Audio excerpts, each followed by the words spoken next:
అన్నదాత సుఖీభావ అని ఒక పథకం కింద నిధులు విడుదల చేయడానికని చెప్పి కడప జిల్లాలో కార్యక్రమం ఇంకా జరుగుతుంది. ఆయన స్పీచ్ ఇప్పటివరకు నేను చూసా. యాక్చువల్గా ఇది వైఎస్ఆర్ రైతు భరోసా పథకానికి కాపీ. వైఎస్ఆర్ రైతు భరోసా పథకం సృష్టికర్త ఎవరు అంటే జగన్మోహన్ రెడ్డి గారు. రైతుకి పెట్టుబడి సాయం అందించాలి, ఆ పెట్టుబడి సాయాన్ని సకాలంలో రైతుకిచ్చి వడ్డీ వ్యాపారుల దగ్గరకో అప్పుల కోసమో తిరగకుండా చెయ్యాలనే ఒక గొప్ప లక్ష్యంతో ఆయన 2019 ముందు ఎన్నికల మేనిఫెస్టోలో ఒక ప్రకటన చేశారు. ఆ ప్రకారం 4 సంవత్సరాల్లో 50,000 రూపాయలు ఆర్థిక సాయం చేస్తాము అని. కానీ ఎవరైనా సరే రాజకీయాల్లో ఎన్నికల ముందు చెప్పిన హామీలని ఎలా ఎగ్గొడదామా అని చూస్తారు. అది మనకు అంతకుముందు చంద్రబాబు నాయుడు గారి హయాంలో అనుభవం. కానీ ఇచ్చిన దానికన్నా చెప్పిన దానికన్నా ఎక్కువ ఇవ్వాలని ప్రయత్నం చేసే నాయకుడు ఎవరన్నా ఉంటే అది జగన్మోహన్ రెడ్డి గారు. 12,500 చొప్పున 4 సంవత్సరాల పాటు పెట్టుబడి సాయాన్ని ఇస్తానని చెప్పి ఆయన 13,500 చొప్పున 5 సంవత్సరాలు ఇచ్చారు. ఆ పథకం పేరు వైఎస్ఆర్ రైతు భరోసా పిఎం కిసాన్. కానీ చంద్రబాబు నాయుడు గారు మొన్న ఎన్నికల్లో ఇచ్చిన హామీ ఏంటి? ప్రతి రైతుకి 20,000 రూపాయలు ఇస్తా, పిఎం కిసాన్ కింద కేంద్ర ప్రభుత్వం ఇచ్చేది దానికి అదనం అని చెప్పి మేనిఫెస్టోలో హామీ ఇచ్చాడు. ఈ హామీ అమలు చేసేటప్పుడు వచ్చేటప్పటికి మొదటి సంవత్సరం ఎగ్గొట్టేశారు. 2024లో రూపాయి ఇవ్వలేదు రైతుకి పెట్టుబడి సాయం. 2025లో రైతుల్లో అసహనం మొదలైంది. ప్రతిపక్షం నిలదీస్తోంది కాబట్టి తూతు మంత్రంగా దీన్ని కథను మొదలుపెట్టాడు. మొదలుపెట్టి అమలు చేయడం మొదలుపెట్టిన తర్వాత ఈ అంకెలు చూస్తే మాకు ఆశ్చర్యం అనిపించింది. ఎందుకంటే వైఎస్ఆర్ రైతు భరోసా కింద ఆనాడు ముఖ్యమంత్రిగా ఉన్న జగన్మోహన్ రెడ్డి గారు సుమారు 53,58,366 మందికి, అంటే సుమారుగా 53.5 లక్షల రైతులకి పెట్టుబడి సాయంగా వైఎస్ఆర్ రైతు భరోసా ఇస్తే, ఇప్పుడు చంద్రబాబు నాయుడు గారు వచ్చి దానికి తన సహజ సిద్ధంగా కోత వేసేశారు. వేసి 7 లక్షల రైతుల సంఖ్య తగ్గించారు. సాధారణంగా ఏటా కమ్మతాల సంఖ్య పెరుగుతూ ఉంటాయి. ఎందుకంటే ఒక తండ్రి తనకున్న భూమిని తన కొడుకులకి ఇస్తే అది వేరే వేరే కమ్మతాలుగా వారు వ్యవసాయం చేస్తే రైతుల సంఖ్య పెరగాలి. కానీ 7 లక్షలు తగ్గింది అని అంటే దీనికి కారణం ఏంటి అని నేను అడుగుతూ ఉన్నా. 7 లక్షలు తగ్గడం అని అంటే అయితే ఈ రాష్ట్రంలో రైతులు వ్యవసాయానికి దూరం అవుతున్నారు అని అర్థం. వ్యవసాయానికి దూరం అయితే ఏం చేస్తున్నారు? అయితే వలస వెళ్ళిపోవాలి, గ్రామాలు వదిలి, లేదంటే రైతులు కూలీలుగా మారిపోవాలి. ఇంతే కదా. అంటే వ్యవసాయం గిట్టుబాటు కాక ఈ రాష్ట్రంలో రైతాంగం వ్యవసాయానికి దూరం అవుతుందని మనం అర్థం చేసుకోవాలి. ఇది వైఫల్యమేనా కాదా? సంఖ్య పెరగాల్సింది ఎలా తగ్గుతుందని నేను అడుగుతున్నా. లేదు అంటే మీరు భారం తగ్గించుకోవాలనుకుని కోత వేస్తూ ఉండాలి. ఎక్కడికక్కడ కోసేసి రైతుల సంఖ్యని, అర్హులను కూడా తీసేసి చూపిస్తూ ఉండాలి. ఈ రెండిట్లో ఏదో ఒకటి జరిగింది. మనం చూసుకున్నప్పుడు ఇవాళ పత్రికలో చూస్తే 2వ విడత సాయం అందిస్తున్నారు. 2,000 రూపాయలు కేంద్రం ఇస్తుంది, 5,000 రాష్ట్రం ఇస్తుంది అని చెప్తున్నారు. ఆ అడ్వర్టైజ్మెంట్లో చూస్తే మరో చిత్రమైన అంశం, ఎక్కడైనా రైతులు చనిపోయి ఉంటే డెత్ మ్యూటేషన్ చేసుకున్న తర్వాత ఇస్తాము. అది అప్లికబులే కదా. డెత్ మ్యూటేషన్ చేసుకున్న తర్వాత ఇవ్వడం, ఇచ్చే వరకు మీరు పోనీ అర్హత గల కుటుంబం డబ్బులు ఏమైనా ప్రత్యేకంగా అకౌంట్లో వేసి ఉంచుతారా? లేదంటే ఈ డెత్ మ్యూటేషన్ చేయడానికి ఏమన్నా స్పాట్లో చేయడానికి ఏమన్నా ఆదేశాలు ఇచ్చారా? తర్వాత ఎన్సిపిఐ అకౌంట్స్ మళ్ళీ అమల్లోకి తెచ్చిన తర్వాత వేస్తాం అంటే ఇవన్నీ ఏంటంటే క్వశ్చన్స్ పెట్టుకోవడం, డబ్బులు ఒకసారి వేయకుండా కథ నడిపించడానికి క్వశ్చన్స్ పెట్టుకోవడం. ఈ రకంగా చూస్తే గతంలో జగన్మోహన్ రెడ్డి గారు గౌరవ మాజీ ముఖ్యమంత్రి ఈరోజు ముఖ్యమంత్రిగా ఉన్నప్పుడు ఈ 53,58,366 మంది రైతులకి 13,500 చొప్పున ఏటా ఇచ్చే మొత్తాన్ని చూస్తే 67,500 రూపాయలు ఇచ్చారు. ఇంచుమించుగా ఈ మొత్తం 34,378 కోట్లు. 34,378 కోట్లు. ఇప్పుడు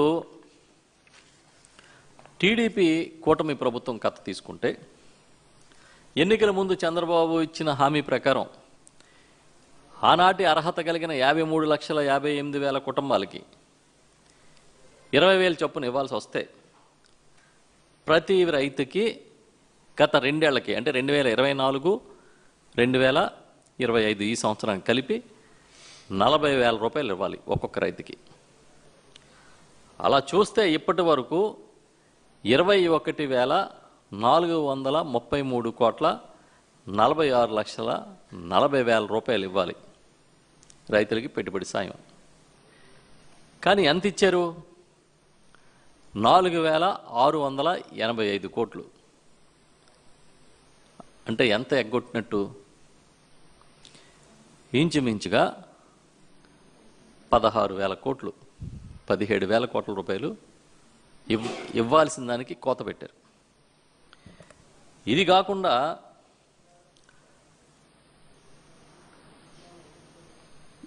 ఇంకొంచెం మనం విశ్లేషిస్తే ఈ 46,85,000 మంది రైతులకి తొలి విడత కింద 5,000, ఇప్పుడు మరొక 5,000 అంటే 10,000 ఈ రాష్ట్ర ప్రభుత్వం ఇచ్చింది.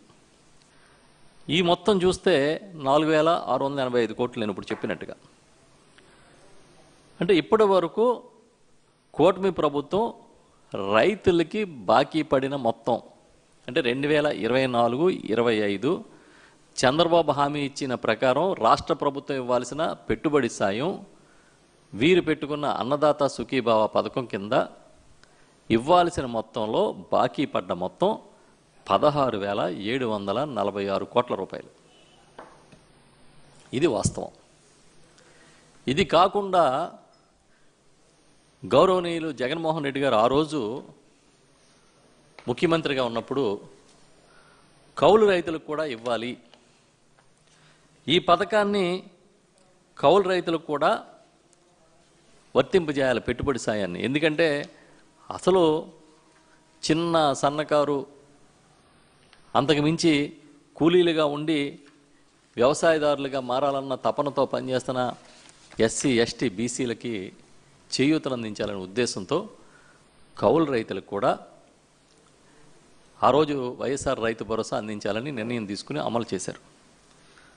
ఆ రకంగా చూసినప్పుడు దీనికోసం అధికారంలోకి వచ్చిన వెంటనే CCRC కార్డ్స్ తీసుకొచ్చారు. ఈ CCRC కార్డ్స్ 11 నెలల పాటు వారికి హక్కులు ఇచ్చే విధంగా యజమాని కౌలుదారికి ఇస్తే ఆ పంటలు పండించినందుకు 2 పంటలు పండించడానికి బ్యాంక్ రుణాలు వస్తాయి, ప్రభుత్వం ఇచ్చిన సాయం అందుతుందనే ఉద్దేశంతో CCRC కార్డులు తీసుకొచ్చి అది కూడా భూ యజమాని హక్కులు కాపాడుతూ కేవలం ఆ 11 నెలలకే హక్కులు పంట పండించుకునే హక్కు ఇస్తూ ఒక గొప్ప చట్టాన్ని తీసుకొచ్చారు. ఇప్పుడు దాన్ని చంద్రబాబు నాయుడు గారు మడతపెట్టి పక్కన పెట్టేశారు. కౌలు రైతుల్ని ఈ అన్నదాత సుఖీభావ కార్యక్రమంలోకి తీసుకురాలే. దీని అర్థం ఏంటి? వీళ్ళందరినీ దీనికి దూరం చేయడమే కదా. మళ్ళీ అప్పుల కోసం 5 రూపాయలకో 3 రూపాయలకో వడ్డీలతో అప్పు తెచ్చుకోవడం కోసం ఈ వడ్డీ వ్యాపారుల దగ్గరికి పంపడమే కదా. మరి రైతుల పట్ల మీకు ఎక్కడ ప్రేమ కరుణ ఉన్నాయని అడుగుతున్నాను నేను.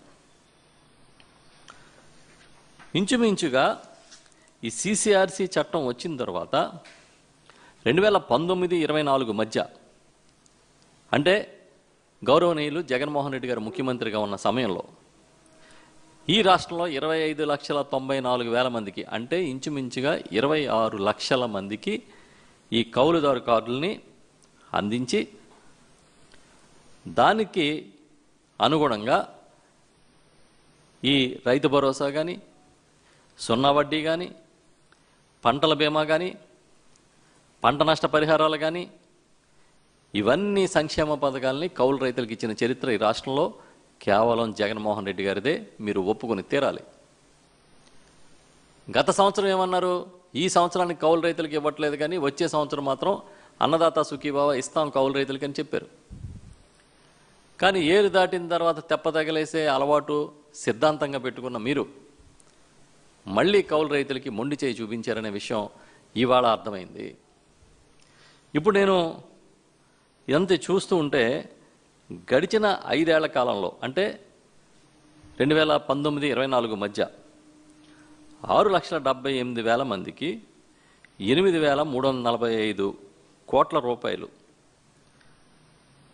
పంట రుణాలు ఇస్తే ఈ కౌలు రైతులకు సంబంధించి, మరొక 5,57,000 మంది SC, ST, BC మైనార్టీలకి 751 కోట్ల రూపాయలు రైతు భరోసా కింద పెట్టుబడి సాయం అందించాం.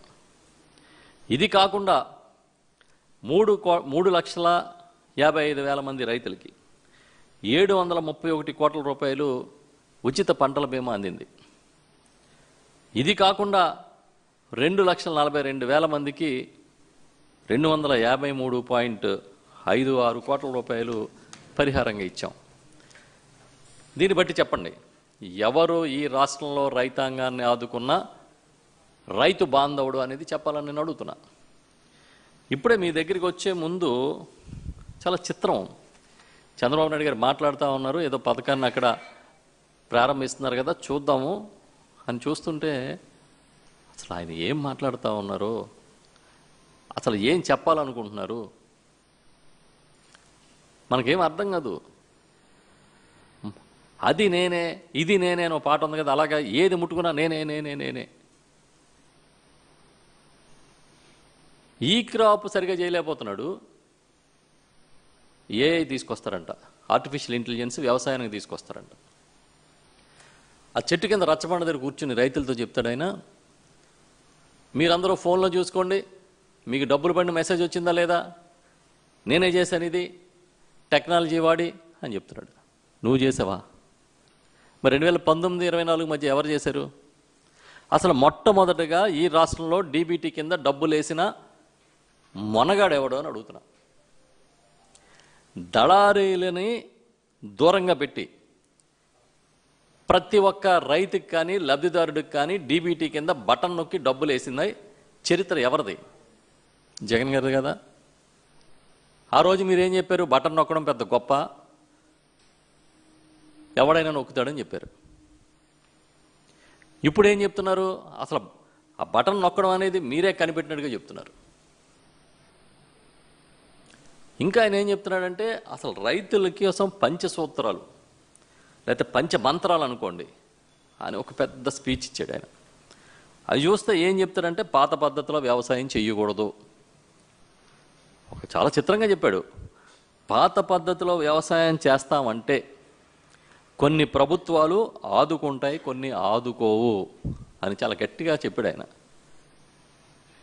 ఎస్, మీరు ఏ పద్ధతిలోనైనా వ్యవసాయం చేయండి, వ్యవసాయం బతకాలి, రైతు బతకాలి, ఈ దేశం ఈ రాష్ట్రం బాగుండాలని సాయం చేస్తానని చెప్పింది కేవలం జగన్మోహన్ రెడ్డి గారే.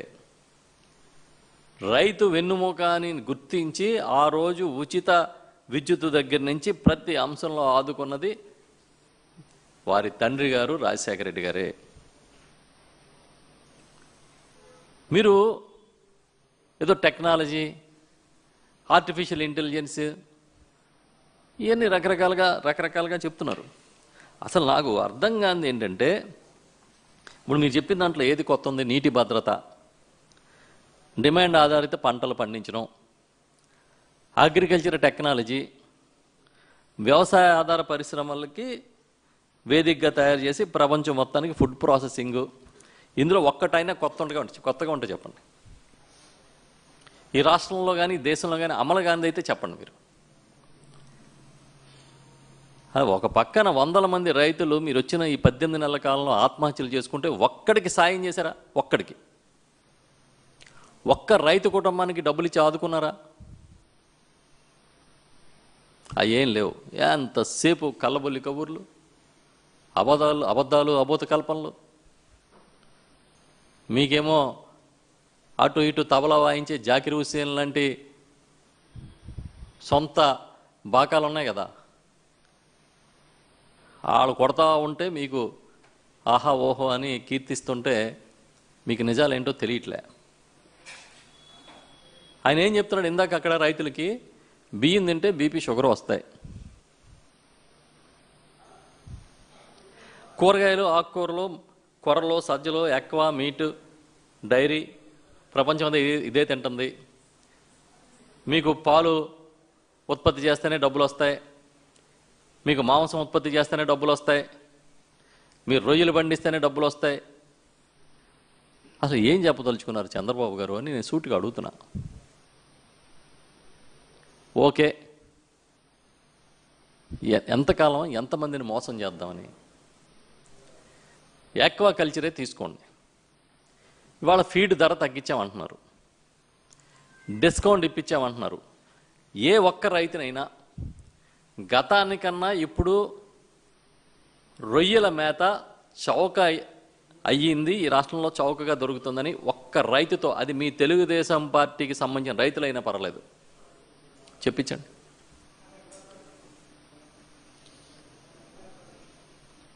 అసలు ఈ రాష్ట్రంలో ఈ క్రాపే సక్రమంగా అమలు చేయని వాళ్ళు మీరు ఆర్టిఫిషియల్ ఇంటెలిజెన్స్ తీసుకొస్తారా?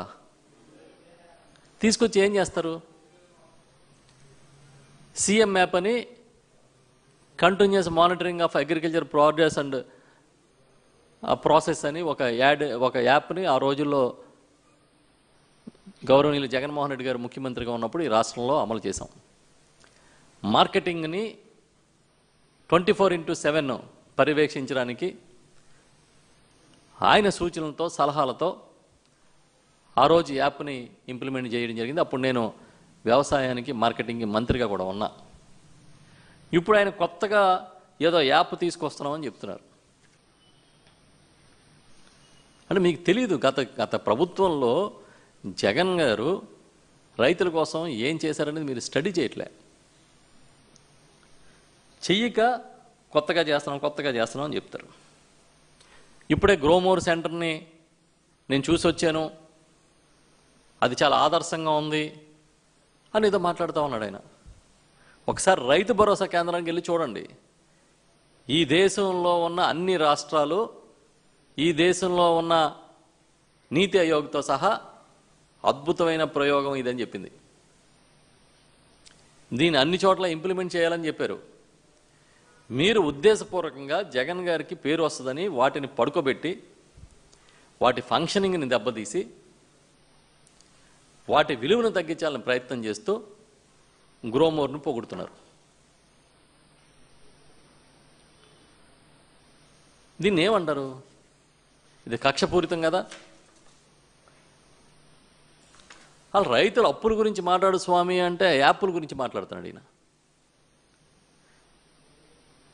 లాస్ట్ 10-15 డేస్ నుంచి శ్రీకాకుళం జిల్లాలో వరి పంటలో కేళీలు వచ్చినాయి అని చెప్పి పెద్ద ఎత్తున రైతులు ఆందోళన చెందుతున్నారు.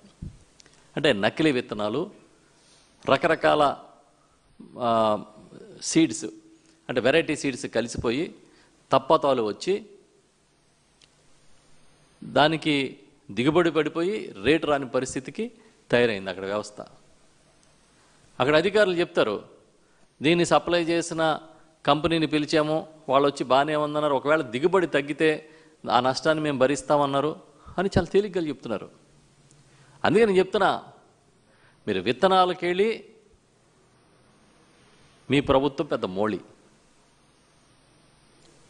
రైతులకు సంబంధించి మీరు చేసేదంతా మోళి. ఆదుకోండి మహాప్రభు అంటే ఎక్కడ ఆదుకున్నారు? ఏ మార్కెటింగ్ వ్యవస్థను మీరు సక్రమంగా చేయగలిగారు? ఒక మిర్చి, ఒక ఉల్లి, ఒక పసుపు, ఒక టమాటా, మామిడి, ఇక్కడ మొదలు పెడితే సజ్జల కొర్రల దాకా ఏ పంటకైనా గిట్టుబాటు ధర వచ్చే పరిస్థితి ఉంది ఈ రాష్ట్రంలో. మీరు ఇంటర్వ్యూన్ అయ్యానే అన్నారు, ఏది ఎక్కడ ఇంటర్వ్యూన్ అయ్యారు? మామిడి రైతులకి డబ్బులు ఇచ్చారా? ఇస్తానన్న డబ్బులు. మిర్చి సంగతి ఏంటి? ఎంత అల్లాడిపోయారు రైతులు, వాళ్ళని ఎక్కడ ఆదుకున్నారు మీరు? ధరల స్థిరీకరణ ఇదేది మీ బడ్జెట్లో చెప్పండి. అంటే మీకు ప్రచారానికి కావలసిన ఏర్పాట్లు ఉన్నాయి. మీకున్న ఛానల్స్, మీకున్న పత్రికలు, వీటికి తోడు డిజిటల్ మీడియాని మీరు ప్రమోట్ చేస్తున్న, ప్రచారం చేసుకున్న తీరు, దీనివల్ల నిజాలు కప్పడిపోతున్నాయి అనేది మీ ఆలోచన. రైతాంగానికి మోసం చేస్తే ఏమొస్తుంది? అసలు వాళ్ళే కదా పట్టెడు అన్నం పెట్టేవాడిని మీరు పట్టించుకోకపోతే ఈ రాష్ట్రం ఏమైపోతుంది?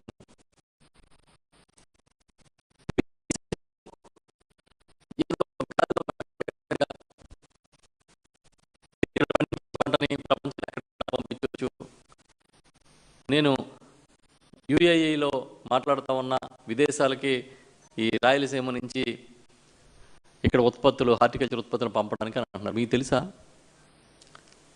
విదేశాలకి రాయలసీమని హార్టికల్చర్ హబ్గా మార్చి అక్కడి నుంచి అరటి, దానిమ్మ లాంటి ఎన్నో ఉత్పత్తుల్ని జగన్ గారి హయాంలో విదేశాలకు ఎగుమతి చేసిన సంగతి మీకు తెలుసా? తెలియకపోతే డేటా తీసుకోండి డిపార్ట్మెంట్ల దగ్గర.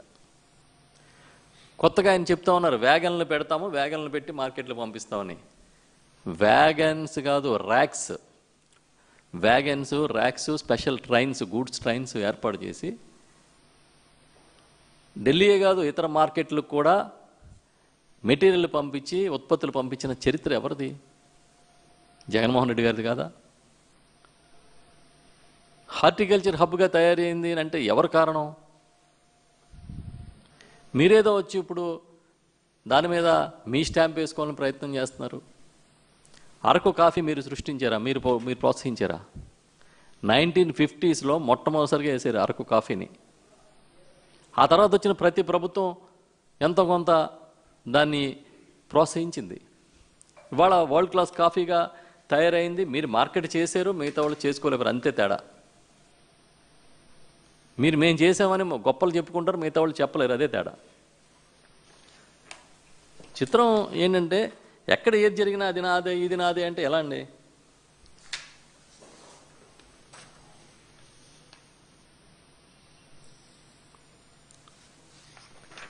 ఇంకోటి చెప్పాడు ఆయన, డ్రోన్స్ని తీసుకొస్తున్నాము ఈ స్ప్రేయింగ్లు, పిచికారీలు చేయడానికి. నేను ఇంకోటి కూడా చెప్పాను, డ్రోన్స్లో ఒక కెమెరా పెట్టండి. ఇందాకే చూసా. ఆ కెమెరాలో ఏ మొక్క మీద పురుగు ఉందో డైరెక్ట్గా చూసి ఆ మొక్క మీద కొట్టాలి పురుగు మందులు. ఇది కాకుండా పురుగులు ఎటు నుంచి ఎటు ప్రయాణం చేస్తున్నాయో కూడా టెక్నాలజీతో కనిపెట్టి ఆ పురుగుల్ని కట్టడి చేసే కార్యక్రమం కూడా చేస్తాము. ఇందాకే చెప్పాడు అరగంట. ఇంకా బహుశా స్పీచ్ ఇంకా కంటిన్యూ అవుతుందేమో అనుకుంటున్నాను నేను. ఆయన చెప్తున్నాడు పురుగులు ఎటు నుంచి ఎటు వెళ్తాయి, దాన్ని ఎలా కంట్రోల్ చేయాలనుకుంటున్నారు. సబ్సిడీ మీద పురుగు మందులు అందించలేకపోతున్నారు. ఒక్క ఆర్బీకేలో గతంలో మాదిరిగా తక్కువ రేటుకి పురుగు మందులు, ఎరువులు లేని పరిస్థితి.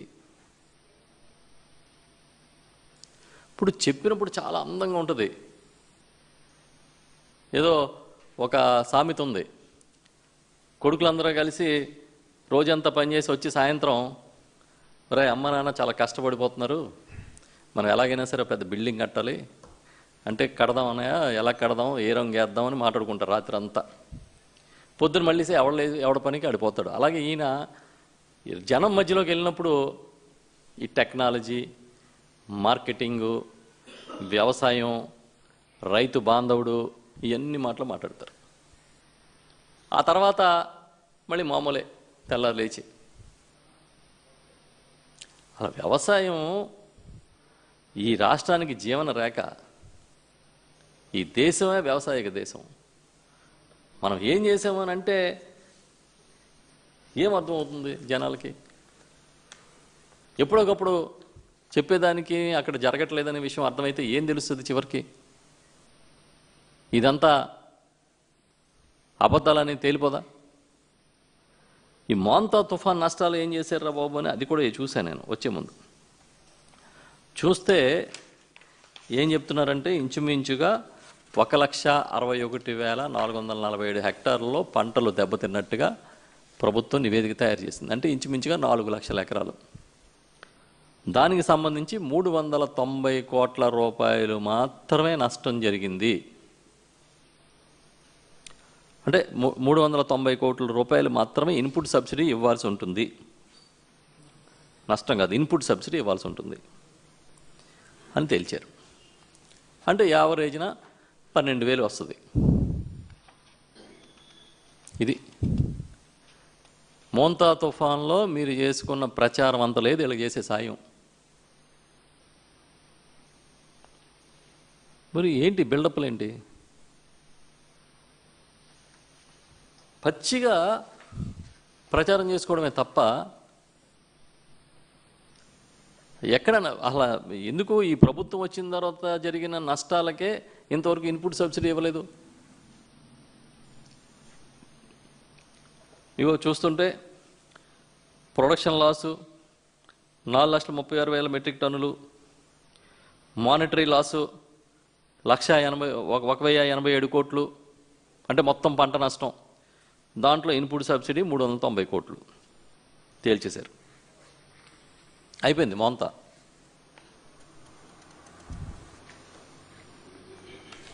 ఇవన్నీ చూస్తుంటే ఏమనిపిస్తుంది అంటే 390 కోట్లలో మొత్తం టోటల్ ఎంతమంది ఫార్మర్స్కి అంటే 3,26,000 మంది రైతులకి 330 కోట్లు సాయం. ఇది కాకుండా చిన్న సన్నకారుకి ఇంకొక 59,53,00,000 స్టేట్ నామ్స్ ప్రకారం. సెంట్రల్ నామ్స్ ప్రకారం అయితే అది ఇంకా తక్కువ అంట. సెంట్రల్ నామ్స్ ప్రకారం అయితే 255.51 కోట్లే. సెంట్రల్ నామ్స్ ప్రకారం చిన్న సన్నకారు రైతులకి 39 కోట్లుని. దీనికన్నా దారుణం ఏంటంటే ఉచిత పంటల బీమా అనేది ఒక ప్రతిష్టాత్మక కార్యక్రమంగా ఆ రోజు జగన్మోహన్ రెడ్డి గారు అమలు చేసి రూపాయి ప్రీమియం కట్టకుండా రైతులకి ఈ క్రాపే ఆధారంగా ఉచిత పంటల బీమాని ఇస్తే ఈరోజు మీరు ఆ పథకాన్ని ఎత్తేసి రైతులతో డబ్బులు కట్టించుకుని అది కూడా ఇంచుమించు 19 లక్షల ఎకరాలు కట్టారనేది డేటా. ఇప్పుడు ఏమైంది? మీ స్టేట్ కట్టాల్సిన ప్రీమియం పోర్షన్ కట్టలేదు అని అంటున్నారు. ఎంత నిర్లక్ష్యం! ఇప్పుడు ఎవరు బాధితులు, ఎవరు బాధ్యులు మీరు చేసిన పనికి? అంటే మీరు వ్యవసాయాన్ని గాలికి వదిలేశారనే కదా, మీ దృష్టి పెట్టట్లేదనే కదా. ఏమన్నా అంటే ఎవరు మాట్లాడితే వాడి మీద పడిపోవడం, కేసులు, ఏదో రకంగా ఒత్తిడి చేయడం, ఎవడో నోరెత్తకూడదు అనేది కొత్త పాలసీ.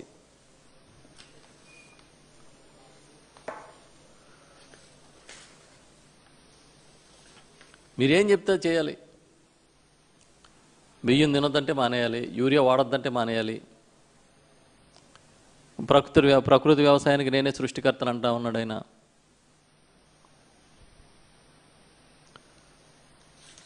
వినేవాడు అంటే చెప్పేవాడికి లోకం అని సామెత గుర్తొస్తుంది మొత్తానికి. ఇంత మోళియా ఇప్పుడు చెప్పండి, ఈ 2 సంవత్సరాలకి మీరు ఇవ్వాల్సిన అన్నదాత సుఖీభవ కార్యక్రమంలో మీరు ఎగ్గొడుతున్న మొత్తం ఇవాళ వరకు లెక్కేసుకుంటే 16,746 కోట్లు మీరిచ్చిన హామీ ప్రకారం. సూపర్ 6 సూపర్ హిట్ అని పెద్ద పెద్ద సభలు నిర్వహించడం, సభల్లో మాట్లాడడం కాదు. ఇది సూపర్ 6లోదే కదా. పెట్టుబడి సాయం అనేది సూపర్ 6లో పథకమే కదా. మరి ఎందుకు లాస్ట్ ఇయర్ ఇవ్వలేదు? ఎందుకు మాట మార్చి దీనికి ఇటు రాష్ట్ర ప్రభుత్వం ఇచ్చే 20,000తో పాటు కేంద్రం ఇచ్చేది అదనం అని చెప్పింది, మళ్ళీ అన్నీ కలిపారు ఎందుకు? పోనీ కలిపితే కూడా రైతుల సంఖ్య ఎందుకు తగ్గిపోయింది? అసలు 7 లక్షల రైతుల సంఖ్య తగ్గిపోవడానికి కారణం ఏంటని మీరు చెప్పాలి. మేము డిమాండ్ చేస్తున్నాం. ఆ రోజు 53.5 లక్షల మంది రైతులకి రైతు భరోసా ఇస్తే ఇది ఈరోజు 7 లక్షలకి ఎందుకు తగ్గిపోయింది అనే దానికి సమాధానం చెప్పాల్సిందే ఈ రాష్ట్రంలో రైతాంగానికని వైఎస్ఆర్ పార్టీ డిమాండ్ చేస్తుంది. ఎన్నికల ముందు విపరీతమైన హామీలు ఇచ్చి ఏరు దాటాక తెప్ప తగలేసినట్టుగా మొత్తం తగలేసేస్తామంటే అడిగేవాడు ఒకడు ఉంటాడు. ఈ రాష్ట్రంలో వైఎస్ఆర్ పార్టీ ఉంది ప్రశ్నించడానికి.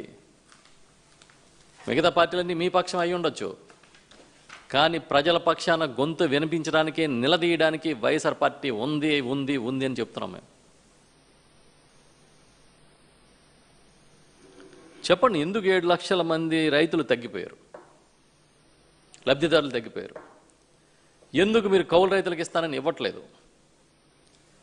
రాష్ట్ర ప్రభుత్వం 20,000 కేంద్రం ఇచ్చేది కాకుండా అని మీరు చెప్పింది వాస్తవా కాదా?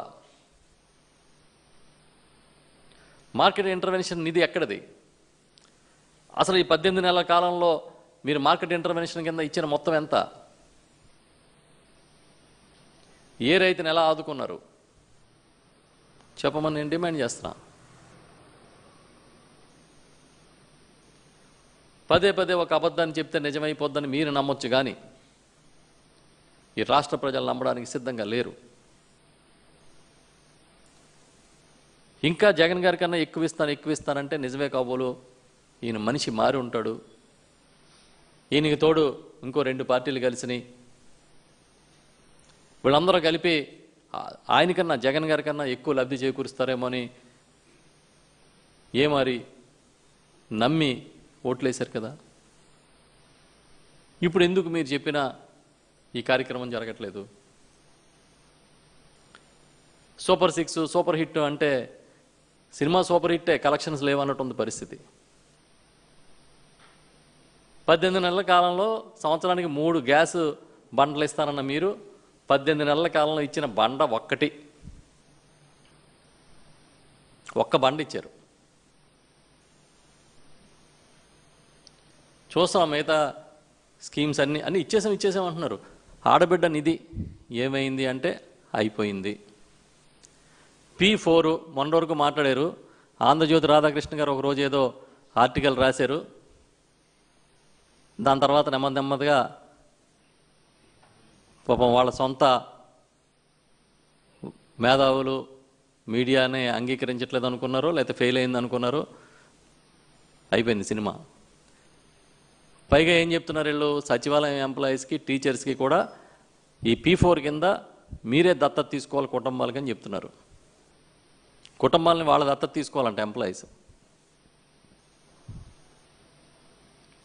అయిపోతుంది ఇది. ఈ సినిమా ఆడినట్టుగా ఒక విషయాన్ని పట్టుకుని ఒక పథకాన్ని ఒక మాటని